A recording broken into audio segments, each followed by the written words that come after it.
a lot of what you're saying is, I think, is excellent advice. And I come on this podcast and I always try and emphasize, like, people, oftentimes writer directors, they've done a bunch of shorts to kind of get their feet wet. I'm curious, as someone who was on the trenches in Seattle, you're outside of Los Angeles. Most of the listeners of this podcast, they're outside of Los Angeles. How do you meet those people? Like these directors? You're the cinematographer. How are you meeting these directors, 10, 12, 15 years ago in Seattle? Were you joining local filmmaking cooperatives? Were you joining Facebook groups?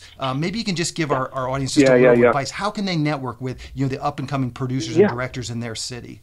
Yeah, I mean, I think that the biggest things that helped me in Seattle at the time were, I had a job as a negative cover, so I was working in post production, and And what's a negative cover, just for our audience? What does a negative cover actually do? Back in the day when people shot on film, you would shoot film, there'd be a negative that came out of your camera, and you would transfer that negative to video or transfer that negative to a film print, and you would work off of a smashed up version of, or you'd work off a version of the images that you shot that were struck from your original camera negative, while your camera negative was stuck in a vault for safekeeping. And you would edit your film either digitally, like we do now on computers, or on a flatbed on a work print. And then when the time came to make a film print, you would take that original camera negative, that is true version, the cleanest possible version of your film. You would take that film stock and you would actually cut it frame for frame to match your edit, and then send that out to have the film print made. And so I did that, a couple different iterations of that job. It's very technical. It's very clean. You work in a room without any natural sunlight with white gloves on and lots and lots of music. And I had a bunch of really good friends, and we were jammed in a room in Seattle, and we just played music and cut people's movies together. And I did that for years. And what that did was there was a lot of local filmmakers in Seattle. And I think the way that, like, people don't really cut negative that much anymore. These days, it's mostly you see that as film archives and film restorations. And we did some of that too. But what it did do was put me in a city that wasn't New York or LA, job that had me in the film industry. And it was sort of adjacent to really creative work, but it was still in the film industry. And it got local filmmakers in the door.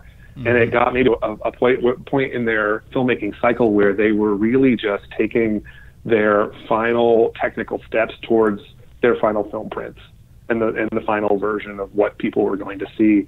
And so they weren't, people weren't really super stressed. They weren't in a rush. They had time to talk. And I made some of my best, earliest film friends that way. So I think that's how I met Megan Griffiths, the director I worked with a lot. Lynn Shelton, director I worked with for a long time.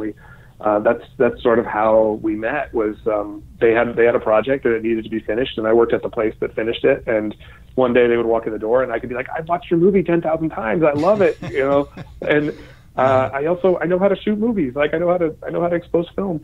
I think it was that was the professional end of it. And then from there, cities that aren't New York or LA, is that they have really avid film going, like rep art house cinema kind of stuff. And Seattle's really good with that.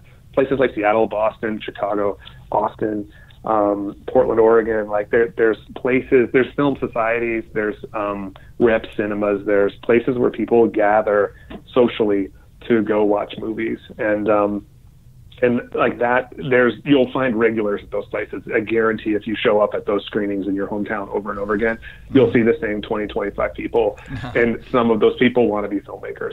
And if you live in a place that's not as expensive as New York or LA, sometimes there's extra time to make things. And if you're a screenwriter, that's a really specific skill set. It's hard. It's hard to do. It's really hard work. And there's a certain self-discipline that a lot of people aren't wired genetically to have. And so, I would say to listeners out there, like, if you start to see people that have the same taste as you, that even have an inkling of wanting to make something, offer your services.